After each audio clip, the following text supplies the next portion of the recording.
안녕하세요. 2019년 대비 형사소송법 경정급 기본 강의를 시작하도록 하겠습니다. 항상 강의를 하기에 앞서서 어떻게 출제 경향이 나타나고 어떻게 채점을 하였고 이런 것들을 철저히 분석해야만 우리가 고득점을 맞을 수가 있습니다. 그래서 이번에 어떻게 준비를 했느냐를 위해서 이제 출제 경향부터 분석을 하겠는데, 기본적인 출제 경향이 사실은 우리 책, 그러니까 사실 이제 표현은 이제 경찰 승진과 관련해서 어떤 유명 교재를 해서 이제 조금 조합하고 발췌하는 형식, 이렇게 해서 이제 시험이 나온 것 같아요. 실제로 제가 단언컨대 제가 사법시험에서 10년간 1등을 했고 최종 5년간은 거의 100%의 점유율을 자랑했었습니다. 그 사법시험, 그 다음에 5급 공채 행시입니다. 변호사 시험에서 사실 모든 강사님들의 교재가 제 교재를 어느 정도 모방을 했고요. 심지어는 이 경찰 승진 쪽의 교재도 사실 우리가 14년 된 책이죠. 그리고 그 사이에 변경되고 나머지 회사들이 늦게 갔는데 전부 대부분 우리 교재를 따라왔습니다. 그래서 저는 교재를 좀 선도적으로 좀 조정을 하고 그 다음 내용을 여러 가지로 변형하는데 아마 우리 교재에 따라서 다른 교재들도 어느 정도 내용이 변경되고 있는 게 현실입니다. 그런데 아무튼 누구 책이라고 말하지 않고 유명 교재들을 중심으로 문제가 조합됐다. 참고로 우리 책에서도 사례에 있는 문제들이 전부 다 그대로 나와 있죠. 그래서 유명 교재를 조합 발췌하는 형태로 이제 사례가 나오고, 또한 경찰 승진의 유명 교재에서 나오는 단문들, 사실 이렇게 나오는 것은 정당하다고 봅니다. 왜냐하면은 경찰 승진을 준비하시는 분들이 보는 책들, 이런 책에서 안 나오고 엉뚱한 책에서 나오면 공부를 뭘로 하라, 실제로 있어서 공부를 할 수 없게끔 만들기 때문에 충분히 예측 가능하다는 점에서 좋은 현상이라고 볼 수가 있을 것 같습니다. 그리고 단문 역시도 이런 교재들에서, 경찰 승진에서 나오는 교재들에서 발췌가 된 걸로 보이는데요. 차이가 있다면, 사실 기존에는 경찰 승진 업체에서 나오지만 그래도 수사하고 증거라고 하는 것에 국한돼 있던 게 기본적인 태도입니다. 그런데 이제 2018년 승진시험 같은 경우에는 증거 개시 절차라든지 범죄 피해자 구제제도와 같이 기존에 나왔던 출제에 국한되지 않고 법원이라든지 이 검찰과 관련된 것, 이런 부분에 확대가 됐다. 사실 이게 상당히 고통스러운 거죠, 공부하는 입장에서. 그런데 법원 검찰 관련 부분에 확대가 됐다는 것은 향후에 나올 어떤 경찰 수사권 독립과 관련해서 우리가 비단 경찰의 수사뿐 아니라 향후에 어떤 공소제기, 공소유지, 그 다음에 검찰과의 관계에서 우위를, 최소한 우위가 아니라 열위에 있는 것은 맞겠다, 이런 취지라고 보시면 되겠습니다. 그래서 법원 검찰 관련 부분까지 교재에 적어도 나오는 것은, 다행스럽게 교재에 나오지 않는 부분은 거의 출제가 안 되니까 교재에 나오는 부분을 중심으로 법원 검찰 관련 부분을 우리가 함께 준비를 해야 되겠어요. 그러면 공부 범위가 확대가 됩니다. 그리고 이제 채점 방식에서 보는데, 여러 채점을 하신, 실제 시험을 보신 분들이 시험이 끝나면은 이렇게 답안을 썼다 라고 말씀을 하셨고, 이제 합격자분, 불합격자분, 이런 분들이 실제 어떤 점수를 획득했느냐 분석을 해보니까, 이제 채점 방식에서 이제 기본적인 것은 키워드 채점 방식이고,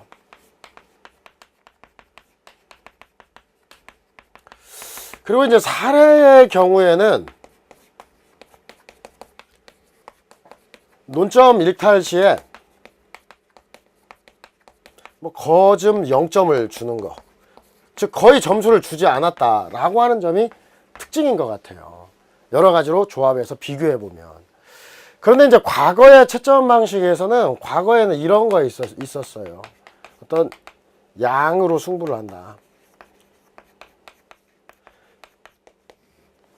내용이 좀 잘못됐어도 양이 채워져 있으면 점수를 준 게 과거였어요. 근데 이제는 양을 채워놔도 내용이 맞지 않으면 점수를 주지 않는다. 이게 큰 특징으로 바뀌어진 것 같아요. 그러다 보니까 고득점을 맞기가 결코 쉬워지지 않았어요. 당연히 이 고득점의 포인트는 일단 기본적으로 양에서 출발을 하는데 10장이면 10장을 다 쓴다라는 생각으로 해야 출발을 하게 되는데, 다만 사례는 답을 맞춰야 한다. 답을 맞추어야 된다. 이게 이제 기본이에요. 답을 맞추어야 하다 보니까 답을 맞추기 위해서는 기본적으로 내용을 정확히 한다. 이게 출발점이고요. 그리고 이제 단문의 경우에 있어서도 이 키워드 채점 방식으로 변한 게 상당히 의미가 있어요. 예전에는 단문의 내용이 조금만 비슷하고, 그 다음 단문이 사실은 내용이 많이 차이가 나도 어느 정도 양을 쓰면 점수를 줬어요. 근데 그리고 점수 차이도 크지 않았다. 근데 지금도 마찬가지로요. 어떤 점수 차이가 실제로 한 10점 정도, 이게 이제 최대가 나는데, 지금 보면은 50점 만점에서 한 25점에서 제대로 어느 정도 썼으면 35점 정도로 채점을 한 것 같아요. 물론 조금 더 줄 수도 있고 조금 낮게 줄 수도 있고, 그렇지만 내용을 썼으면 25에서 35점인데, 근데 알아둬야 될 것은 대충 쓰면 안 줘요. 바로 무엇 때문에? 과거에는 어느 정도 유사하게 썼으면 됐지만 키워드 채점 방식을 채용한다. 이 키워드 채점 방식은 이 공정성을 확보하기 위한 거예요. 과거에 내용을 몰라도 대충 쓰고 양을 쓰면은, 아니 모르는 사람, 내용을 모르는 사람도 양을 많이 쓰고 이것저것 그냥 붙여가지고 합격하는 경우가 있고, 내용을 정확히 쓴 사람도 양이 적으면 점수를 적게 맞아서 합격을 못하는 경우가 있다. 아마 이에 대한 반성 조치가 아닐까 이렇게 생각이 되는데, 키워드 채점 방식을 하다 보면 사례보다는 단문에서 차이가 많이 날 수 있을 것 같아요. 그래서 단문 같은 경우에는 어떤 50점이면 50점을 맞을 수는 없어요. 실제 채점도 그렇게 안 되는 것 같고. 근데 일단 사례는 50점 만점도 줄 수 있을 것 같아요. 만점까지도 답을 맞추고 어느 정도 양을 쓰면 줄 수 있는데, 단문 같은 경우는 최장이 35점, 그 이상 조금 더 줄 수는 있겠지만 거의 없다고 보고. 근데 이 단문은 해당 단문에 한 70에서 80%의 키워드, 최소 70% 키워드를 맞추어 서술을 해야 된다. 이렇게 해야만 35점 가까이 맞을 수 있다라고 생각해요. 그러면 이제 단문을 사실은 두 문자로 외워서 하는 게 저는 기본적으로 좋지 않다고 생각하는 입장이지만, 그러나 사실은 바쁜 시간에 두 문자로라도 공부해가지고 키워드를 쓸 수 있다면 그 방식을 취해야 될 겁니다.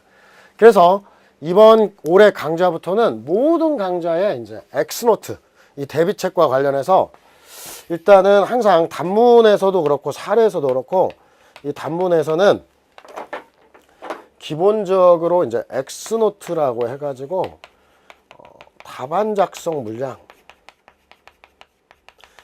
실제 답안 작성 분량으로 이제 모든 단문을 압축을 했어요.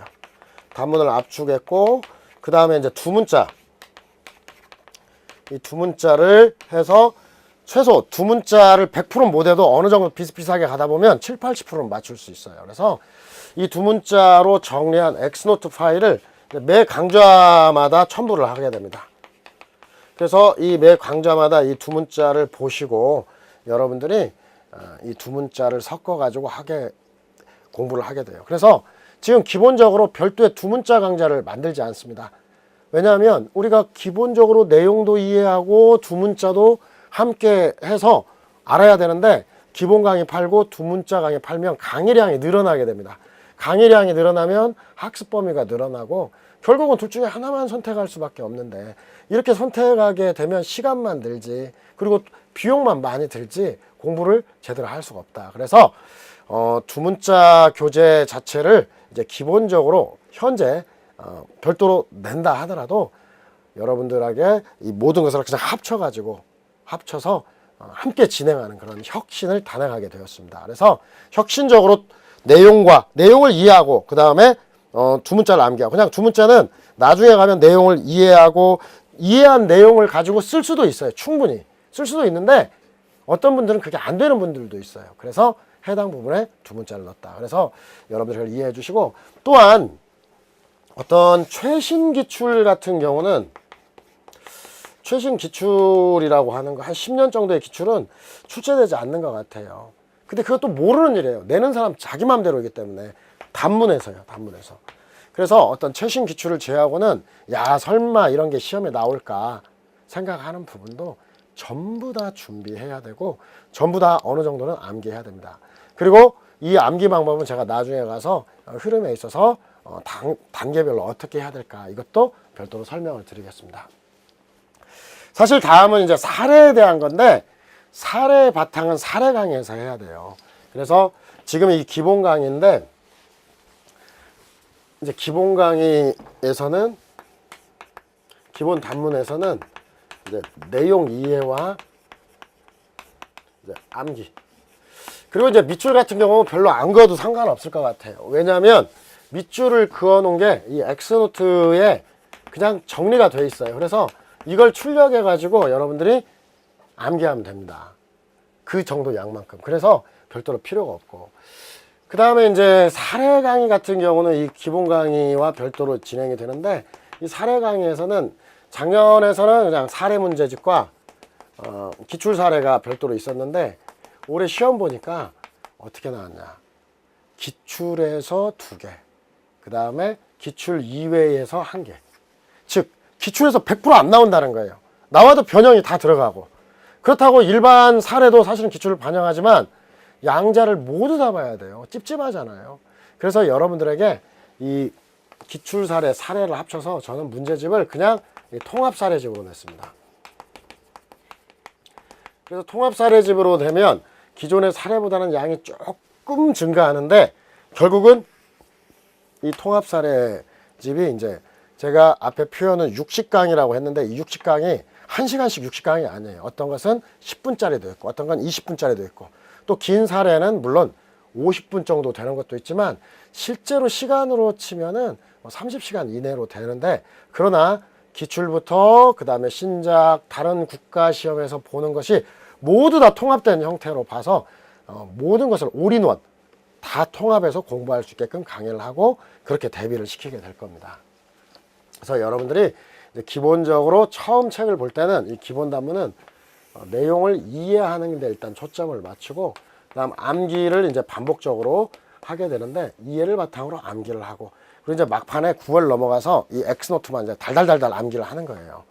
그래서 그 사이까지는 전체적으로 보고 어느 정도 암기를 하고, 그다음 나중에 가서는 달달달달 암기하는 그 방식으로 대비를 할 것입니다. 이렇게 해서 전체 출제 방식, 키워드 채점이기 때문에 우리가 단문도 한 7, 80%는 적시해내야 된다. 그래서 단문과 관련한 어떤 두 문자, 그 다음에 정리를 담은 엑스노트를 만들었고, 그 다음에 이제 사례 같은 경우도 기출과 기출 이외의 것들이 다 조합되는 거니까 이건 주관식뿐 아니라 객관식도 마찬가지예요. 그래서 객관식도 기출만 봐서는 절대 안 됩니다. 큰 코 다칩니다. 기출 이외의 핵심 부분, 어떤 신작 부분, 다 조합된 부분을 봐야 되니까 여러분들이 그 부분도 염두에 두셔서 공부하시기 바랍니다. 자, 첫 번째 강좌로 실체 진실주의로 넘어가도록 하겠습니다. 일단 실체 진실주의, 여기 앞에서는 단문을 정리하지 않고 내용을 설명드리겠습니다. 이 실체 진실주의에서 이 첫 번째, 이 실체 진실주의는 중요한 게 이런 것도 시험 내겠느냐 생각을 하는데, 이거 시험 내면 사실 이상한 사람이다 라고 생각할 수도 있어요. 그런데 바로 2018년 경찰 간부 시험에 나왔어요. 그래서 아주 유력한 문제가 돼버렸습니다. 그래서 실체진실주의가 나왔으면 실체진실주의가 아니라 적정 절차, 신속한 재판, 어디든지 나올 수 있다는 것을 보여준 시험이에요. 그래서 철저히 대비해야 되는데, 먼저 실체진실주의라고 하는 것은 사안의 진상을 명백히 하자라고 하는 거예요. 객관적 진실 발견.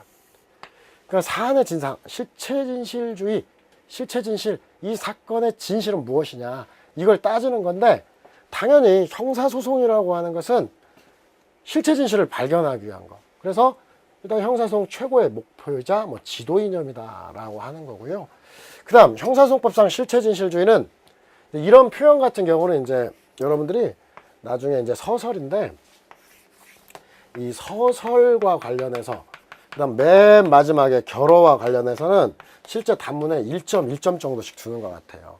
그래서 서설을 다 외워서 쓰는 것은 무의미합니다.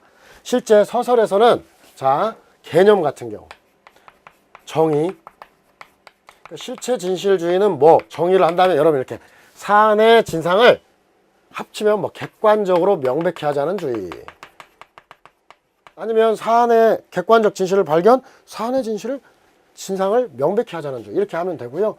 그 다음 혹시나 비교 개념이 있으면 비교 개념을 서술을 할 수가 있는 거고 그 다음에 어떤 종류가 있으면 종류도 서술하고 개념 정의 뭐 종류도 서술하고 그 다음 나아가서 이와 관련해서 서설에는 어떤 그 헌법적 근거가 있으면 헌법적 근거 혹은 그냥 법적 근거도 쓰고 그 다음에 또 쓸 수 있는 게 이 사안에서 어떤 문제점이 되는 것들 이 제도에서는 뭐가 문제가 된다 이런 내용이 들어가서 여러분들이 서설을 작성하는데 1점 많으면 2점 정도 주는데 무조건 쓰긴 쓰는데 딱 이 틀에 맞춰서 쓰려고 생각하지 말아요. 그러면 우리가 실체진실주의가 뭐냐 사안의 진상을 객관적으로 발견하자는 주의인데 그래서 여기 이 표현 실체진실주의는 당사자 처분권주의를 인정하지 않는다. 이런 것들은 실제 답안에 녹여내도 좋고 녹여내지 않아도 무방한 내용입니다. 어차피 여기까지 1점이니까. 그러면 이제 당사자 처분권주의를 인정하지 않는다. 이게 뭐냐면 당사자 처분권주의는 민사에서 나오는 거예요. 민사의 핵심이 처분권주의인데 자 이럴 수 있어요. 제가 책 한 권을 친구에게 줍니다. 가능하죠? 그럼 친구는 권리가 없는데도 책 한 권의 소유권을 획득해요. 그 사람이 소유자가 됩니다. 자 그러면 이제 소송에서 갑이 을에게 1억을 청구해요. 왜? 대여를 했다. 대여금으로 1억을 달라고 청구하는데 역사적 진실을 보면은 1억 대여 사실이 없어요. 이게 역사적 실체 진실입니다. 그런데 을이 어떻게 하냐면 을이 청구를 인나간다라고 하는데 청구를 인나간다. 민사소송에서 청구 인나. 받아들입니다. 이 얘기를 하면 갑이 승소해요. 그래서 어떤 1억의 권리를 가져요. 이게 뭐냐면 실제 그런 일이 없는데 이 사람이 그래 줄게 1억 청구하자 그래 줄게 하면 갑이 승소하고 1억을 받을 권리를 가진다. 이건 뭐냐 내가 친구한테 1억 줄 수 있잖아 친구한테 책 한 권 줄 수 있잖아 친구한테 뭐 나눠줄 수 있잖아 이것을 그대로 반영한 거예요. 소송도 뭐 어떻게 됐든 대여금이라고 했든 말든 그건 모른다 하더라도 그냥 1억 주겠다 하면 그걸 받아들인다는 거예요. 이게 바로 처분권주의라는 거예요. 그러면 형사소송에서 처분권주의를 인정한다면 객관적 증거에 의해서 살펴보면 나는 사람을 죽인 사실이 없어. 분명히 아닌데 피고인이 가서 그래 내가 죽였다. 내가 죽였다 인정할게. 내가 죽였어. 내가 죽인 걸로 하고 나 빨리 교수형에 목매. 이거 안 된다는 거예요. 본인이 아무리 인정하고 자백하고 뭐 한다 하더라도 실체 진실이 다르면 발견되면 그렇게 인정할 수 없다. 이게 바로 당사자 처분권주의를 인정하지 않는다라고 하는 거예요. 그다음에 이제 소송구조와의 관계로 넘어가서 사실은 이건 논란거리가 있어요.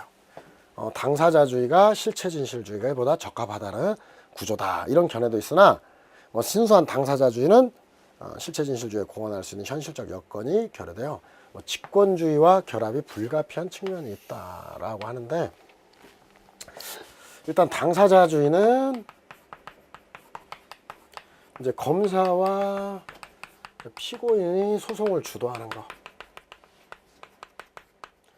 직권주의는 법원이 소송을 주도하는 거. 이렇게 얘기를 하는데 우리 판례는 기본적으로 우리 형사소송의 구조는 당사자주의다. 이렇게 얘기를 해요. 근데 당사자주의 재판에서 검사의 공격과 피고인의 방어 피고인의 재공격과 검사의 방어 이렇게 진행되느냐? 아니죠. 현실적 재판을 하다 보면은 거의 법원이 주도하는 게 현실이에요. 그럼에도 불구하고 우리 판례는 당사자주의다 이렇게 얘기하는데, 이건 뭐냐면 이건 방어권이 부족한 피고인이 죄인이 아니라 민사소송에서 맞서 싸우는 당사자다. 그러다 보면 피고인은 뭐 거짓말을 할 수 있고, 민사소송은 그래요. 거짓말을 해도 어쩌면 무방하고, 그 다음에 허위 진술도 하고, 그 다음에 여러 가지 방어권을 행사하는데, 이건 당사자이기 때문에 당연한 권리라는 거예요. 형사 절차에서 당사자주의다 이렇게 얘기하는 것은 피고인이 방어권을 행사하는 것을 고깝게 생각하지 말아라. 왜? 피고인은 민사소송과 같이 당사자고, 당사자로서 진실 의무가 없고 이렇게 저렇게 방어한다. 그 방어권이 당연히 보장되니까 그걸 고깝게 생각하지 말아라. 이걸 강조하기 위해서 당사자주의라고 하는 거예요. 근데 당사자주의라고 한다면 순수한 당사자주의가 아니라 어떻게 어떤 직권주의 이제 요소가 가미됐다라고 얘기하는데, 어떤 것들, 어떤 법원의 후견적 개입이라고 해요. 이 후견적 개입이라고 하는 것은 피고인은 사실은 검사는 사법시험도 합격하고, 혹시 뭐 변호사 시험도 합격하고, 법률 전문가로서 나와서 여러 가지 능력이 있고, 사실은 뭐 압수수색을 하는 등 강력한 권한을 가지고 있죠. 그런데 피고인은 그와 같은 법률적 지식도 없고 방어권도 부족하다 이 말이에요. 그래서 이렇게 방어권을 부족하니까 법원이 나서서 피고인이 주장하지 못하면, 피고인이 해내지 못했을 때 판사로 볼 때는, 법관으로 볼 때는 뻔한 게 있다는 거예요. 이런 것들을 후견한다, 조력한다, 나와서 개입을 해준다. 그걸 위해서 직권주의를 가미한 거예요. 즉 법원이 방어권 부족한 어떤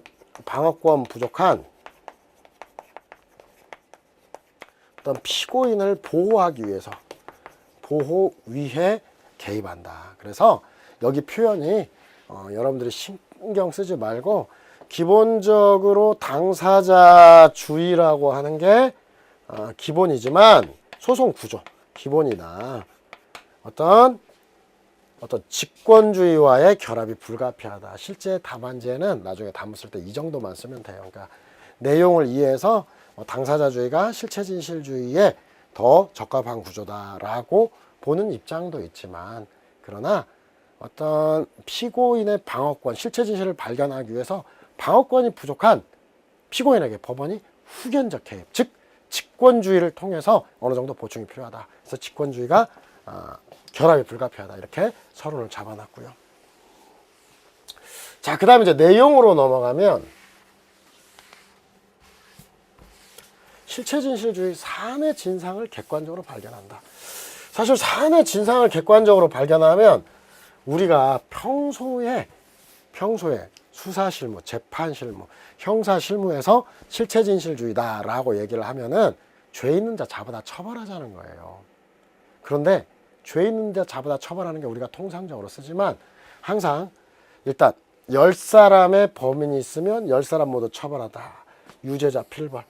죄 있는 자 처벌하자라고 하는 게 바로 적극적 실체진실주의죠.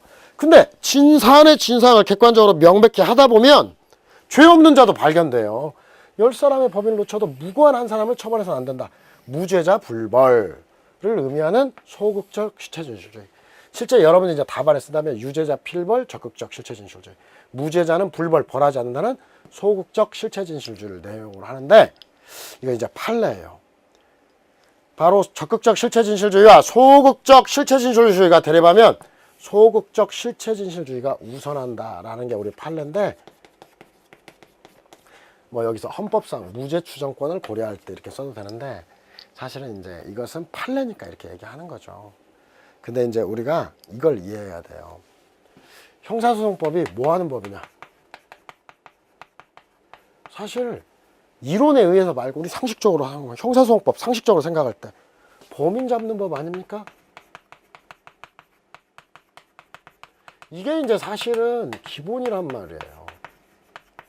근데 형사소송법은 법인 잡는 법. 그러면 적극적 실체진실주의가 이것과 관련이 있을 것 같은데, 우리 헌법을 딱 보면요, 뭐 헌법 12조 2항의 적법 절차 원칙, 그 다음에 헌법 12조항 진술거부권, 13조 12조 3항 영장주의, 뭐 변호인의 조력, 그 다음에 체포구속 시 사전 사후 통지받을 권리, 체포구속 적부 심사권, 그 다음에 자백배제 법칙, 자백의 보강 법칙, 일사부재리 원칙, 무죄 추정, 신속하고 공정한 재판, 군사재판을 받지 않을 권리 등등. 우리 헌법은 이 적정 절차, 즉 피고인의 방어권 보호에 집중이 되어 있어요. 그리고 놀라운 사실이 실체진실주의에 대해서는 명시적인 규정이 없어요. 놀라운 거예요. 누가 보아도 형사소송법은 범인을 잡는 법이고 실체진실주의를 구현하기 위한 법인데 우리 헌법에 딱 보니까 실체진실주의가 근거가 없다는 거예요. 왜 그랬을까요? 바로 우리 헌법은 1987년, 우리가 6월 항쟁이라고 하죠. 1987년 그 독재 정권을 무너뜨리고 시민들에 의해서 만들어진 법이라는 거예요. 사실 이게 역사적으로 의미가 상당히 큽니다. 일본만 가더라도 적정 절차의 원칙과 관련해서 적법 절차 원칙, 영장주의, 일사부재리 원칙, 이 세 개밖에 안 써 있어요, 헌법에. 세계 여러 나라의 헌법을 봐도 형사 절차와 관련해서 3개, 4개밖에 안 써 있는데 우리는 20개가 넘는 기본권이 규정이 되어 있어요. 이유가 뭐냐? 우리의 역사, 일정 치하에서부터 부끄러운 과거지만 순사라고 해가지고 바로 경찰들이 어떤 일제의 앞잡이로서 독립운동가, 그 다음에 대한민국 조선인들의 어떤 권익을 침해하는데 앞장서 왔다는 거예요. 일본 순사들이요. 그리고 그게 이어받고 과거에 경찰 수사가 어떤 실체진실이라고 하는 거, 그래서 너무나 주안점을 두고 어쩌면 무고한 사람을 잡아다 처벌했다는 거고요. 사실 그게 비단 최근의 역사뿐 아니라요, 수천 년의 역사에서 아무도 말을 안 해도 실체진실주의는 알아서 잘 해왔다는 거예요. 알아서. 오히려 너무 과하게. 그러다 보니까 이러한 것에 어떻게 보면 수천 년에 쌓아온 무고한 사람들의 눈물과 이런 것들을 담아서 우리는 역설적이게도 이쪽에 집중했다. 즉 우리 역사와 관련되어 있다는 거예요. 우리 역사뿐 아니라 전 세계의 역사도 관련되어 있지만 우리 역사에 특별하게 더 나와 있다. 그래서 실제로는 실체진실주의가 기본적으로 형사소송법의 목적이라고 하지만 우리 헌법 구조를 무조건 살펴보면 형사소송법은 피고인의 권리를 방어하기 위한 거. 그래서 헌법재판소도 당연히 바로 적극적 실체진실주의와 소극적 실체진실주의가 대립될 때 무엇을 우선시하느냐? 바로 소극적 실체진실주의를 우선할 수밖에 없다라고 판시한 겁니다. 자, 그 다음 내려가서 기타 이제 제도적 구현인데 솔직히 얘기해서 어떻게 구현되느냐와 관련해서 실체진실주의와 관련 없는 것은 거의 없어요. 왜? 아니 유죄 쪽이면 적극적 실체진실주의, 무죄 쪽이면 소극적 실체진실주의이기 때문에 실체진실주의를 구현하지 않는 제도를 찾는 게 훨씬 더 빠를 정도로 대부분의 제도는 실체진실주의를 구현하고 있어요. 근데 이제 여기에서 나오는 거 여러분들이 대표적인 것들만 모아놨으니까 한번 보면, 일단 제도적 구현, 수사, 공소제기, 공판, 그 다음 밑으로 넘어가가지고 공판 다음에는 뭐 상소, 그 다음에 뭐 재심, 이렇게 구제 절차로 넘어가는데, 자, 수사 단계적으로 나왔어요. 수사에서는 뭐 검사의 객관 의무, 경찰의 객관 의무는 없죠. 변호인의 진실 의무, 이것은 적극적 실체진실주의와 관련되어 있고, 검사의 객관 의무는 오히려 무죄이면 무죄 증거도 제출하고 이런 쪽에 가라는 거. 변호인의 진실 의무는 네가 유죄인 걸 알면서 함부로 무죄라고 적극적으로 증거 조작하지 말아라, 이런 것들이 담겨져 있고, 그다음 공소제기 절차에서는 검사가 공소를 제기하면서 너무 폭넓게 이것저것 쓰게 되면 실체 진실 발견이 어렵다. 그래서 어떤 공판 심리 범위를 검사의 공소 사실에 한정한다.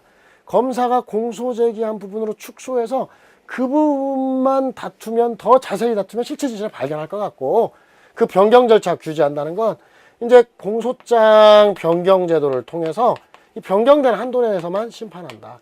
심판 범위를 축소해서 실체 진실을 더 강화하고자 한다. 이런 의미예요. 그리고 이제 공판 절차로 들어가서, 공판 절차에서는 법원이 피고인과 증인을 직권으로 신문하는 거, 피고인 신문. 그 다음 직권으로 증거조사하는 거. 이걸 통해서 부족한 부분을 찾아간다. 검사의 입증 활동이 안 돼 있는 거. 법원이 직권으로 들어가서 찾아가서 실체 진실에 다가간다는 거고. 그 다음 증거와 관련해서, 이건 이제 뭐 적극적 실체 진실주의와 관련하겠죠. 증거와 관련해서는 소극적 실체 진실주의. 바로 일단은 뭐 증거재판주의. 증거로만 판단하게 하고, 자유심증주의, 위법수집, 증거배제법칙 몇 개만 뽑으면 돼요. 위법하게 수집된 증거는 증거에서 배제함으로써 소극적 실체 진실주의에 구현한다. 그 다음에 뭐 이런 게 아무거나 써도 돼요. 여러분들 실제 답안에서는 이것뿐 아니죠. 몇 개만 일부러 체크했어요. 자백만으로는 유죄 판단하지 못해서 소극적 실체 진실주의에 더욱더 가까워지도록 노력한다. 뭐 자백 배제 원칙도 마찬가지고. 기타 이제 구제 절차로 넘어가면 이것도 자, 오판 방지, 오판 시정까지도 내용으로 한다. 그래서 상소나 재심도, 상소는 피고인에게 억울한 유죄 판결을 무죄로 바꿀 수 있다. 소극적 실체 진실주의. 혹은 분명히 유죄인데 무죄가 나왔다. 검사가 상소해서 유죄로 다시 시정한다. 이것은 적극적 실체 진실주의. 반면에 이제 참고로 이제 재심은 이익 재심의 원칙. 그래서 무조건 불이익 변경 금지 원칙도 적용되고 피고인에게 이제 유리한 방향으로만 나와야 돼요. 방향으로만. 그래서 이익 재심, 재심은 피고인의 이익을 위해서만 가능하다. 그래서 이것은 좀 소극적 실체 진실주의와 관련돼 있겠네요. 자, 그 다음에 이제 실체 진실주의의 이제 한계가 그 다음 목차로 나오는데, 이 한계라고 하는 건 뭐냐? 일단 이념상의 한계. 우리가 이제 실체 진실주의, 적정 절차의 원칙, 그 다음에 신속한 재판. 사실 우리가 이제 형사소송법을 공부하다 보면 이 적법 절차라는 말에 훨씬 더 익숙한데, 왜 적정 절차 이념편에서 얘기하냐면 실체 진실주의, 적정 절차, 신속한 재판은 형사소송뿐만 아니라 민사소송, 행정소송, 헌법소송에서도 3대 이념으로 봐요. 그래서 기본적으로 여러 가지 소송제도를 포괄해서 함께 쓰기 때문에 각 학문마다 그냥 적정 절차라고 표현을 하는 겁니다. 그래서 적정 절차, 적법 절차 다 상관이 없는데요. 이 세 가지 이념, 실체 진실을 명확히 발견하고 적정 절차, 피고인의 방어권도 잘 보장하고, 그런데 빨리. 이게 어렵다는 거죠. 현실적으로 있을 수 없다. 그래서 일단 첫 번째는 이념상 제약. 실체 진실주의가 유일한 목적은 아니라는 거죠. 그래서 어떤 적정 절차와 신속한 재판에 의해서 제약을 받는다. 실체 진실도 중요하지만 인권 침해하지 말고, 아무리 실체 진실이 중요하지만 너무 길게 가지도 말고, 그래서 받고요. 두 번째, 이제 사실상의 제약은 법관도 사람이다. 우리가 타임머신 타고 갈 수는 없다. 그래서 합리적 의심 없는 정도 고도의 개연성.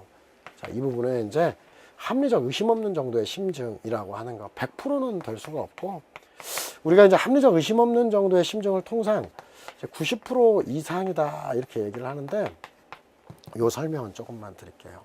이런 사실상 제약이다.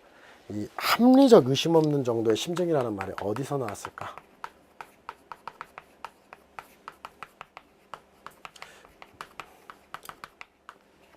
여러분들이 경찰이라고 하면은 대한민국에 있어서 형사 실무에서 최전선에 있는 사람이고 최고의 전문가이고 바로 가장 형사 절차를 잘 아는 사람이어야 합니다. 그런데 이제 우리가 수사도 잘하고 형사 절차도 잘하는데 이론적으로 좀 부족하다, 내용을 좀 부족하다 하면은 좀 안타까우죠. 안타까운 일이죠. 그래서 이런 정도 참고를 알아주는데, 합리적 의심 없는 정도의 심증, 이게 이제 유죄를 위한 심증인데, 원래 이 합리적 의심 없는 심증, 합리적 의심이 없는 정도의 심증, 영어로 치면 이제 beyond, 넘어선다. reasonable, 합리적이라는 거죠. doubt, 의심을 넘어선다라고 얘기하는데, 이제 이게 어디서 나왔냐? 바로 이제 배심제에서 나왔어요. 여러분, 이 배심제는 우리가 이제 통상적으로 심판이라고 얘기합니다. 심판이라고 뭐냐면 신에 의한 재판, 특히 어떤 기독교 재판에서 출발해요. 원래 기독교 재판 중세에서는 성서에 이렇게 되어 있죠. 성경에 너희가 무엇이 간데 내 이웃을 심판하느냐. 오직 심판은 신만이 할 수 있다. 인간이 인간을 심판할 수 없다. 그래서 원래 재판은 신의 뜻에 의한 거라서 제사장, 바로 종교 지도자들이 재판을 했어요. 그리고 최고 법원은 이제 로마 교황청이었던 때도 있고, 그리고 교회에 의한 재판들이 이루어졌는데, 그런데 이제 이렇게 하다 보니까 사실은 신의 뜻을 제대로 확인해야 되는데 종교 지도자들에 의한 자의적인 재판들이 이루어지는 게 많았죠. 그러다가 이제 14세기 이런 무렵에 어떤 자연권 사상, 헌법에서 공부하죠. 자연권. 인간이기 때문에 인간으로서 자연 상태로부터 권리를 가진다. 천부인권, 하늘이 부여한 인간의 권리, 이런 사상이 싹 트면서 사실은 영국에서 이제 배심제가 동트입니다. 영국의 배심제는 노르만족과 영국에 있던 토착민의 제도가 결합돼서 만들었는데, 바로 이제 뭐냐, 이 신의 뜻을 확인하는 게 기본인데, 이 신의 뜻은 종교 지도자가 아니라 이 당시 민중의 마음속에 있다고 생각을 하게 됩니다. 신의 뜻은 민중의 마음속에 있다라고 생각을 하는데, 그럼 민중의 마음속에 있는 신의 뜻을 어떻게 찾아낼 것이냐? 바로 기본적인 법률 문외환. 이 법률 문외환이라고 하는 것은 무지랭이라고 해요. 우리가 아무것도 모르는 무지랭이 민초들이어야 된다는 거예요. 법을 알고 있는 사람은 이미 자기의 인간의 마음으로 재판을 하지 신의 뜻을 왜곡한다는 거죠. 그리고 두 번째, 무작위 추출. 미리 재판관을 정해놓으면 이 사람도 신의 뜻이 아니라 자기 마음대로 재판한다는 거죠. 그 다음에 만장일치. 이 세 가지가 핵심이에요. 배심제. 왜 만장일치냐면 고결하고 절대적인 신은 뜻은 절대 진리이지 이설이 허용되지 않는다는 거예요. 신의 뜻은 절대 진리다. 그리고 이제 여기에서 이 배심제에서 어떤 공판 중심주의 이런 것들도 부수적으로 나오는데, 다른 거 다 안 돼요. 공개된 재판장에서 모여서 둘이 싸우는 거예요. 국가와 그다음 죄를 지었다는 사람 잡아다 놓고 그 안에서 싸웁니다. 말싸움하고 증거 제출하고 다 다퉈요. 그리고 이 과정, 이게 공판장 안에서 이루어지는 거, 이 과정을 무지랭이들 중에서 무작위로 추출된 사람들 9명을 딱 뽑아놓습니다. 이 9명에게 물어봐요. 자, 처음에 이제 첫사람한테, 자, 여기 보니까 여러 가지 항쟁을 본 결과 이 사람에게 죄가 있습니까?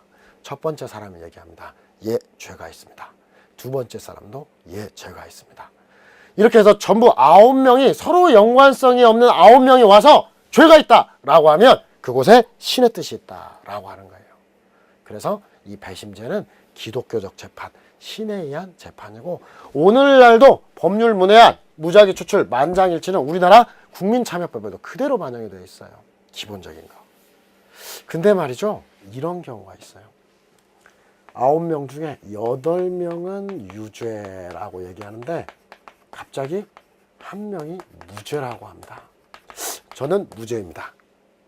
이렇게 했을 때 바로 합리적 의심이 발생했다라고 하고, 이렇게 합리적 의심이 발생하였다면 고결한 신의 뜻은 절대적이라고 했죠. 그래서 무죄가 내린다. 그래서 지금은 이제 만장일치의 개념 100%는 아니고요. 현재로는 바로 9분의 8을 넘어서는 심증. 이렇게 현대적 의미로서는 심증. 그래서 바로 90% 이상의 심증. 이게 유죄 판결을 위한 심증이다 라고 얘기를 하고요. 바로 신의 뜻이기 때문에 100%는 아니지만 현대적인 의미 다시 돌아와서 현대적 의미이기 때문에 바로 합리적 의심 없는 정도의 심증으로 족하고 90% 100%는 사실은 타임머신이 존재하지 않는 한 있기 어렵다. 그리고 이제 마지막으로 초소송법적 이익에 의한 제한이라고 하는데, 소송법을 초과하는, 초월하는, 넘어서는, 그러니까 형사소송 이외에도 바로 국가안보, 그 다음에 공무상 기밀, 변호인 등에 의한 업무상 비밀, 의사라든지 의료인 등, 변호사, 이런 사람들의 비밀을 위해서 압수수색을 제한하고, 이런 사람들을 위해서 증언을 거부할 수 있도록, 형사소송만이 100%가 아니다. 다른 목적이 있기 때문에 다른 목적에 의해서 실체 진실 발견이 제한되기도 한다. 소송법석을 초월하는 초소송법적 이익에 의한 제한이다. 이렇게 하고요. 자, 이제 마지막으로 이제 결어에 들어가겠는데, 결어도 책과 동일하게 이런 제한이 없습니다. 사실 예전에는 서설과 결어가 매우 중요했고, 어떤 경찰로서의 자질, 어떤 문제점, 인식, 이런 것들을 상당히 점수를 다르게 주는 요소로 삼았는데, 이제는 아닌 것 같아요. 왜? 키워드 채점 방식이기 때문에 그렇게 갈 수가 없어요. 그래서 이제는 결어도 쓰면 1점이다. 그래서 탁과 동일하게 할 필요 없이 두어질 쓴다고 생각하면 돼요. 그래서 어떤 실체진실주의와 관련해서 어떤 방향은 여러 가지예요. 어떤 변호인의 조력을 받을 권리를 확대해서, 그리고 또 법원의 후견적인 직권 개입, 직권주의를 보충하는 거, 뭐 당사자 대등주의를 강화해서 어떻게 당사자주의와 실체진실주의의 어떤 순조로운 결합을 도모하자. 다시 말해서 이제 피고인의 방어권을 보호해가지고 어떤 균형적으로 가야만 실체진실주의가 발견되지 않겠느냐, 이런 식의 얘기고요. 또한 이 뒤에서 협상 같은 거 제한하자, 이런 것들은 쓸 필요도 없고요. 그냥 이건 얘기해요. 여러분들 생각 하나 아무거나 붙여도 되겠다. 이건 연습할 수 있으니까요. 그래서 이렇게 해가지고 이 본문에 대한 강의를 마치겠습니다.